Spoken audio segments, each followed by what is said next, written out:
ಭಾರತದಲ್ಲಿ ನಕ್ಷತ್ರಾಕಾರದ ಕೋಟೆಯೊಳಗೆ ಹೋಗಿ ಅದರ ಆಕಾರದ ಅನುಭವವನ್ನು ಪಡೆಯುವ ಅಪರೂಪದ ಅವಕಾಶ ನಮ್ಮ ಸಕಲೇಶಪುರದ ಮಂಜರಾಬಾದ್ ಕೋಟೆಯೊಳಗೆ ಮಾತ್ರ ಸಾಧ್ಯ. ಈ ಕೋಟೆಯನ್ನ ನೀವು ಪರಮಾತ್ಮ ಸಿನಿಮಾದ ಪರವಶನಾದೆನು ಗೀತೆಯಲ್ಲಿ ನೋಡಿರ್ತೀರ.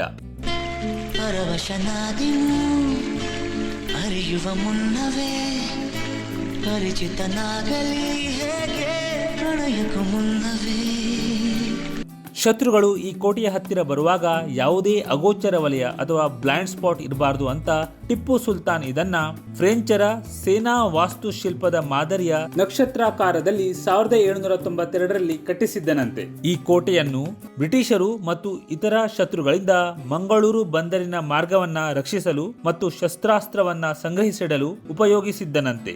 ಈ ಕೋಟೆ ಎತ್ತರದಲ್ಲಿದ್ದು ಹೆಚ್ಚಿನ ಕಾಲ ಮಂಜಿನಿಂದ ಕೂಡಿರುವುದರಿಂದ ಇದಕ್ಕೆ ಮಂಜರಾಬಾದ್ ಎಂದು ಹೆಸರಿಡಲಾಗಿದೆ. ನೀವು ಸಕಲೇಶಪುರದ ಪ್ರವಾಸಕ್ಕೆ ಅಥವಾ ಸಕಲೇಶಪುರ ಮಾರ್ಗದಿಂದ ಮಂಗಳೂರಿಗೆ ಪ್ರಯಾಣಿಸುತ್ತಿದ್ದರೆ ದಾರಿಯಲ್ಲೇ ಸಿಗುವ ಈ ಕೋಟೆಯನ್ನ ತಪ್ಪದೇ ಭೇಟಿ ನೀಡಿ.